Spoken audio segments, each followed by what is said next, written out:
I do it like this. In full stereo. Or left channel.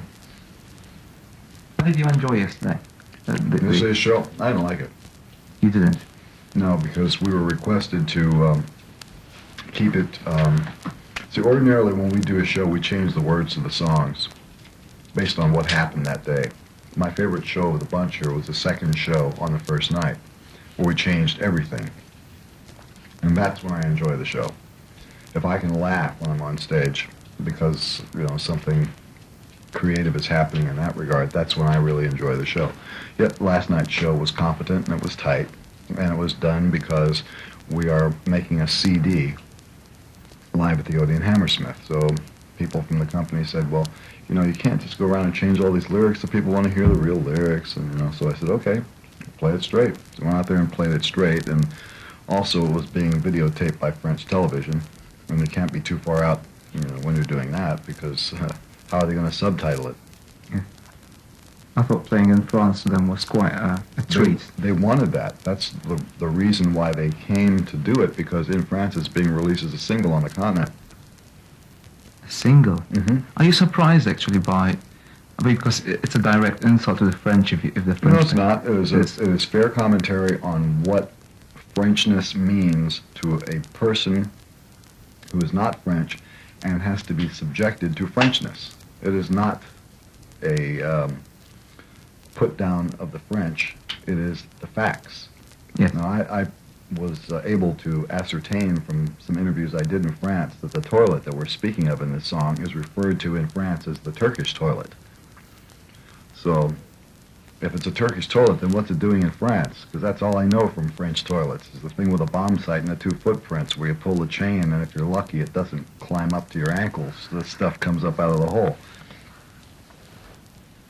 But all the stuff in that song is true, including the mystery blowjob that happened to one of the guys in the band. You know, he started with his green fudge coming out of his weenie, and he didn't realize that you could get this disease from sticking it in somebody's mouth. That was because he was a chump. But it did happen in France, so it belongs in the song. Yes.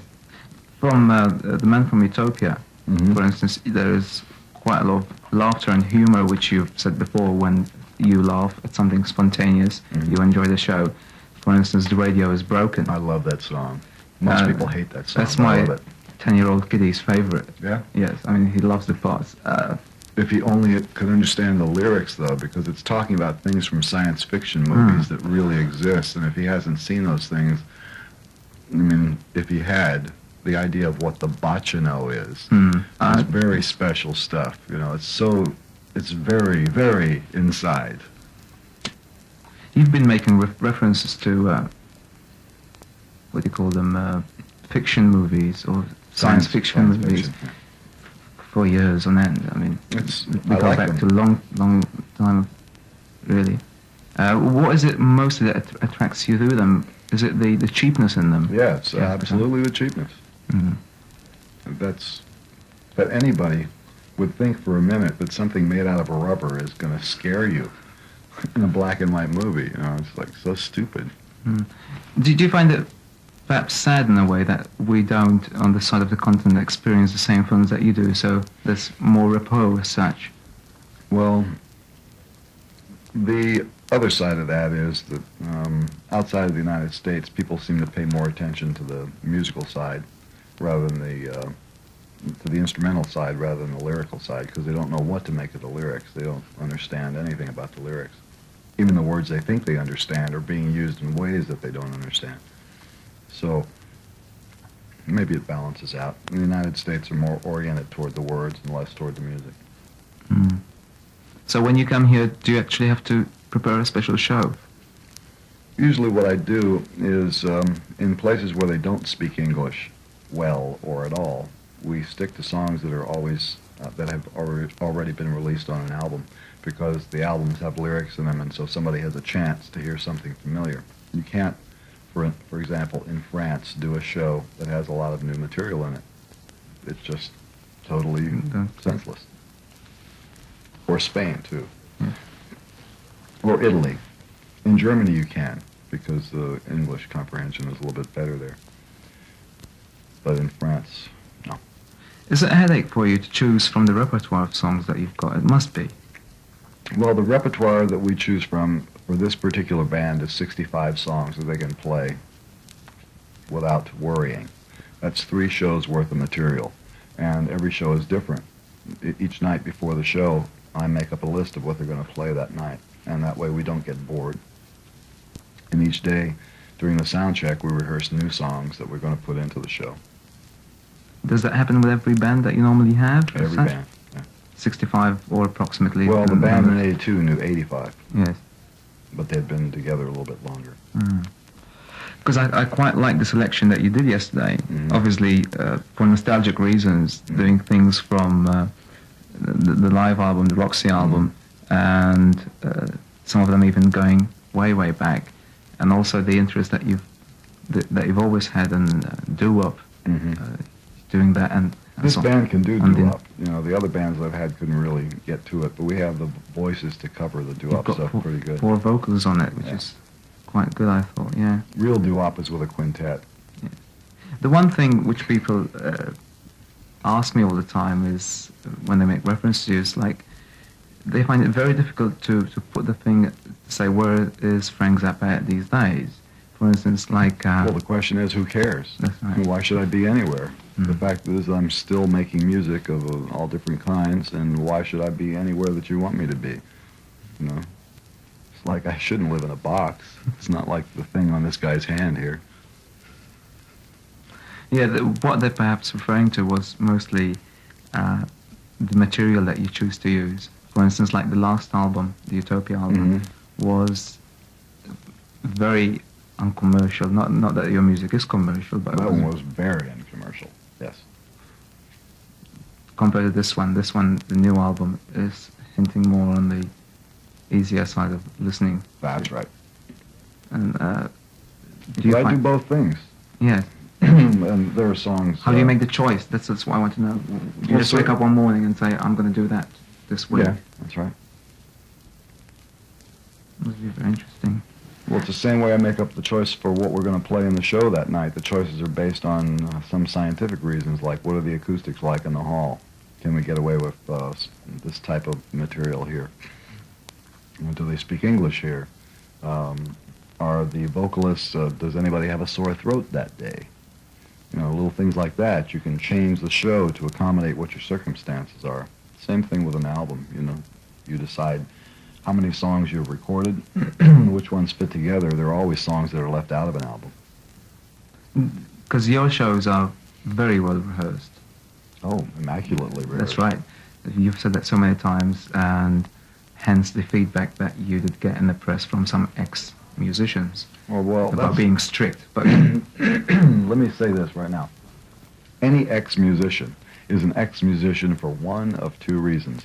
1, he's not good enough to be in the band anymore.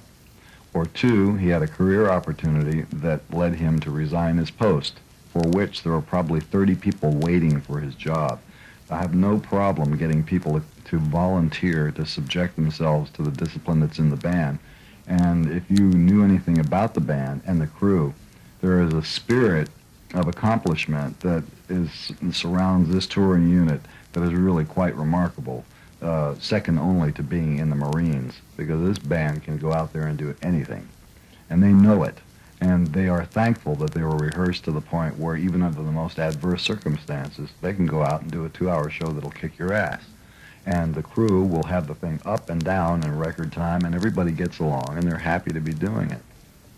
And that's what the discipline is all about. A guy who leaves the band and complains about the discipline, he's maybe regretting the fact that he's not in the band anymore. And so how else is he going to get his name in the paper than to say that I'm a dictator? Well, the fact of the matter is I am the dictator. I'm the guy who signs the checks. I'm also the guy who has to take the responsibility for everything that goes wrong. And along with that, I have the responsibility for making sure that the band delivers a good performance to an audience that's bought a ticket. So it's not really being a dictator, it's being the referee between the audience and the band. Audience buys a ticket, I say, okay band, you have to do this, and these people want it good, so give it to them good. And if they don't do it well, they either have to improve themselves or they go. the word in the band is, will that be an aisle or a window? Which means your ticket back to Los Angeles is right over here. And everybody knows that. And I've sent 2 guys home already from this tour. I think really what you're saying is very fair. Obviously, because what you're requesting out of the musicians is that they do their job. They do their job. It's quite easy, really. You buy some goods and you want the delivery of the goods. Right, but see, the people that find that baffling would be people who have like a union mentality. You know, the union mentality means that too many people do too little work for too much money and then go on strike in order to get more days off. And there are a lot of people like this in the world who think that that's the way things ought to be. My attitude is this: I pay money to have a service performed for me on behalf of an audience that pays money to have a service performed for them. And I'm there to make sure that if somebody buys a ticket to my show, they're not going to be disappointed in it. They're going to see a band that knows what they're doing, that does it well, and delivers entertainment for the money that's spent. Same thing on a record. Whether you like the style of the music is irrelevant. The quality of what's put into the show is definitely there, and that quality is the result of a huge cash investment that I have to put out before the tour even starts. It costs $250,000 to make a band sound like that. That's talking about 2 months of rehearsal, 6 days a week, 8 hours a day. Everybody's on salary, crew is on salary. I have the cost of all those salaries, plus the rental of the hall that we rehearse in, the equipment, and all that stuff. I pay for it before I get a nickel from anybody buying a ticket. There's not too many groups that will take that kind of a risk, and not too many groups that have one man in the group who takes that financial risk himself. And that's the way I do my business. So if there's something wrong with that, then let me know. I mean, the results speak for themselves. Yes. Because one of my questions was like, you hear the band playing live, and whether it was a good night or a bad night, there's no doubt about it. There's tight playing, very tight, very good. That applies as well to on a good night, obviously. Musicians leave your band or get fired or sacked, whatever, and they go playing somewhere else, and they sound like they've never been in your band ever. You know, you wouldn't say has this person been actually in Frank's band? It's unbelievable. But they all like to say they've been in the band. Like, that gives them a seal of approval. You'd be surprised how many people have in the ads for their album, formerly with Frank Zappa or stuff like that. You know, it's like they've been to school. But if you listen to what they do, you'd know they didn't really go to school. Some people come into the band as a stepping stone for something else in their career, and they don't usually last very long. You know, I don't mind having them have their own career. But if you're in my band, you're playing my music for the audience that wants to hear my music. That's why they came here. They didn't come here to hear your next album being rehearsed. They came here to hear reproductions of songs that I wrote because that's what they want. And that's what the job is. So anybody who is not satisfied doing that is welcome to leave, and usually encouraged to leave. But the guys that are in the band right now, I think, have a dedication to putting on a good show. Really a good bunch of guys. There must be sort of looseness as well between, they don't see you as a teacher, this teacher-like figure now. No, I mean, look, for example, Chad, the drummer, has been in the band since '81, and he's grown immensely since he's been in the band. This is the first tour that he's done with electric drums, and prior to that he was totally sold on acoustic drums and everything, but he made the change. I requested that he change over to electric drums, and now he's totally into it, and you see from his solo last night he's using it in a musical way, which is something that he probably wouldn't have done left to his own devices. When George Duke was in the band, I wanted him to play a synthesizer. He didn't want to do it.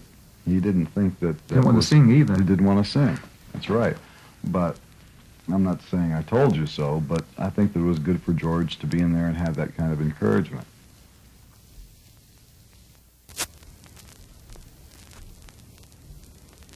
The way the guys in the band view me, I believe, is not so much as their pal, because we don't usually hang out together in our time off. Everybody is, if you have any time off, I'm usually doing this, and they're out doing whatever they do. But they know that I'm going to treat them fairly, and if I write them a check, it doesn't bounce. And what more can you want? You went through a few hard times, though, didn't you, a few years ago, I think, on building your own home studio. Oh, yeah. But it's all done, and it's operational, and all the new product has been done there. That's the Utility Muffin Research Kitchen. That's right. It's now a completely digital studio. So you had that in mind since Bongo Fury? Well, I've been wanting to have a studio since 1962. Mm-hmm. Yeah. Because you had... When was the first one in Cucamonga? That's right. Yeah. Goes a long way back. The... Last year you had a riot on your hands in Italy, or Sicily, is that right? Sicily, yeah. I mean, you went there for a visit of the old roots. That's right. I wanted to see the town that my father was born in, and I went there and I saw it, and then we played the concert, and the next thing you know, you have the army and the police, each with their own general telling them what to do, an audience that had brought their own guns, and they're shooting tear gas and tearing up this stadium that we're playing in. We played for an hour and a half in the middle of this riot with tear gas in our face and everything else, and when it was all over, we went off the stage and we were trapped inside this place. The audience was circling around outside shooting at the police, and the police were shooting back. That wasn't a very nostalgic view of your roots, wasn't it? Well, I got a pretty good idea of what my Sicilian roots are like after seeing the town of Partenico. Mm. It was pretty bleak. Yeah. After that, you were very pissed off, really, about coming back to Europe. Oh, yes. You swore that you wouldn't come back, but as usual, I changed my mind. Your kind of heart sometimes changes your mind. How long do you want to keep doing this? I mean, I know you keep changing your mind, but is there going to be a time when you're actually not going to change your mind? As a live. Yeah, probably. I don't know when. I mean, I try and accommodate my body, what my body feels like it wants to do. I think that's the only way you can live as a true pagan. You know, if it feels right, then that's what you do. And it felt right to go on the road, so here I am. Mm. And if it gets to the point where it doesn't feel right, then I'm not going to do it. One point that maybe I'm right or maybe I'm not. Has there been any times where your guitar solos during a concert on one specific song been actually transferred onto another song? What do you mean? Like you playing this particular tune live, yeah. And you nearly always record your live show, found its place in a totally different song. Absolutely. Yeah. The whole Joe's Garage album is that way. All the guitar solos on Joe's Garage came from the European tour in 1980. They were recorded on a 2-track Nagra. There was a tape just of 2 microphones in front of my guitar amplifier, and every time I played a solo, the guy turned it on and recorded just the guitar. And when we did the Joe's Garage album, I found the solos that I liked and put them on top of the studio tracks, and that's what's in there. What you were playing yesterday, and I think you've done it many times before, but yesterday was very, very obvious. You were playing very much what I could describe as contra notes, not going according to the melody, guitar notes that you were playing. It's like a totally different song altogether. Do you ever shut the rest of the rhythm section from your ears and actually concentrate on actually... Oh, I always concentrate on what I'm playing, but I can hear the rhythm section. I have the type of discipline where I can either play their rhythm. Actually, what was happening last night on some of the solos, I was using a digital delay that had a single chord stored in it, and it was on a loop.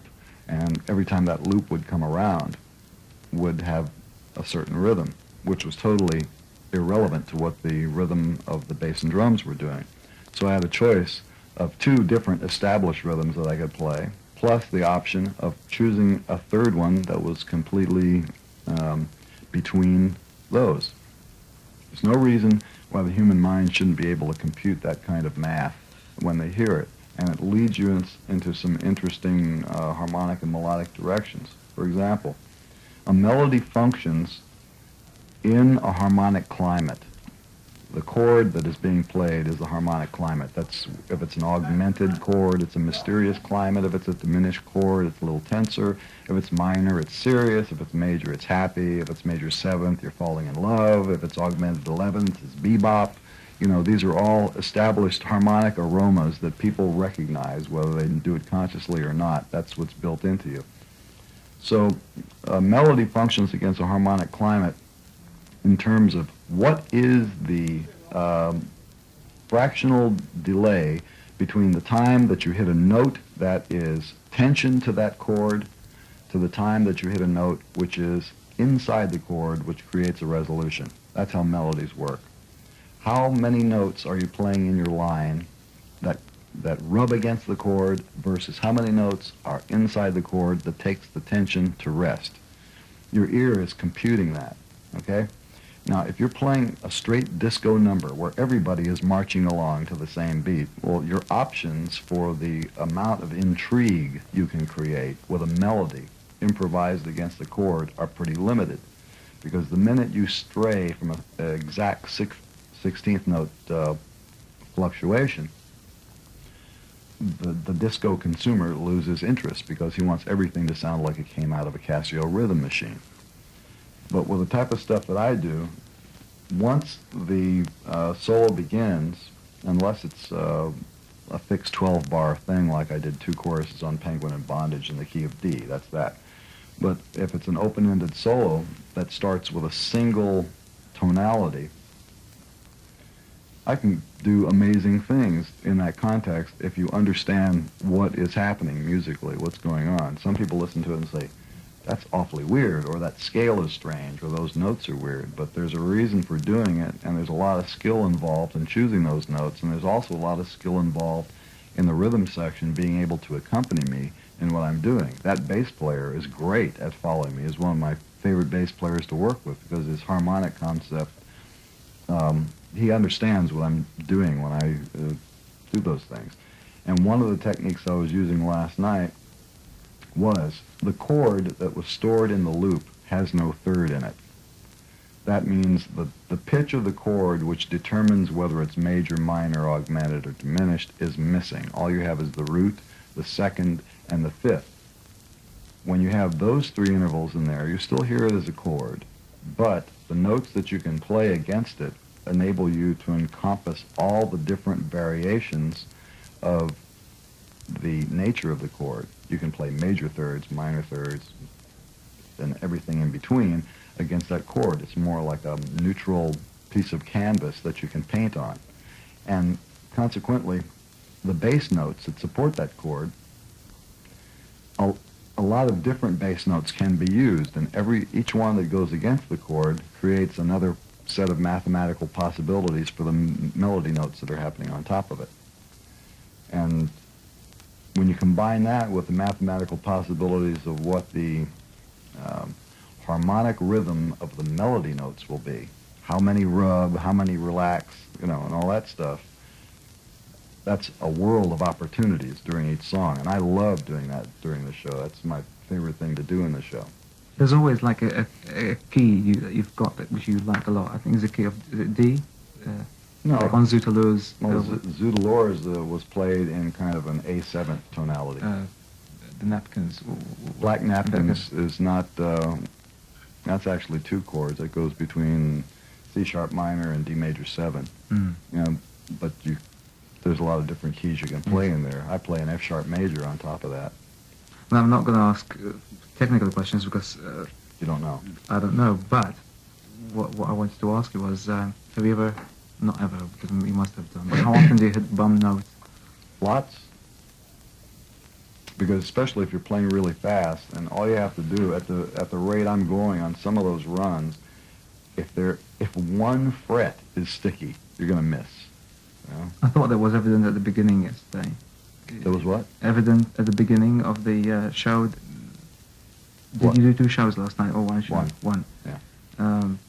Like you weren't happy with the way your guitar playing was going, or were you happy? Oh, it was okay. I mean, I think that I played better solos the night before in the second show, and there was a couple of solos that I played last night that I thought were really good, but I'm the kind of a guy that would prefer to go out there and take his chances rather than learn a solo that goes in the song and play it exactly the same way every night. I mean, what kind of a life is that?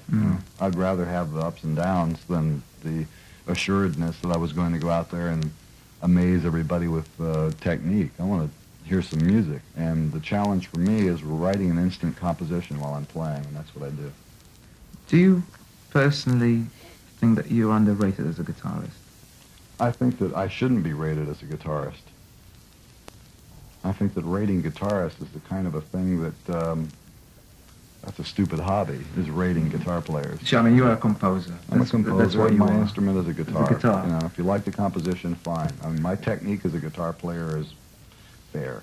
There are plenty of people who play faster than I do, never hit a wrong note, and have a lovely sound.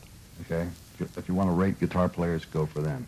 But there isn't anybody else who will take the chances that I will take with a composition, live on stage, in front of an audience, and just go out there and have the nerve, the ultimate audacity to say, okay, I don't know what I'm going to play, and you don't know what I'm going to play, and that makes us equal. So here, let's go. We'll have an adventure here.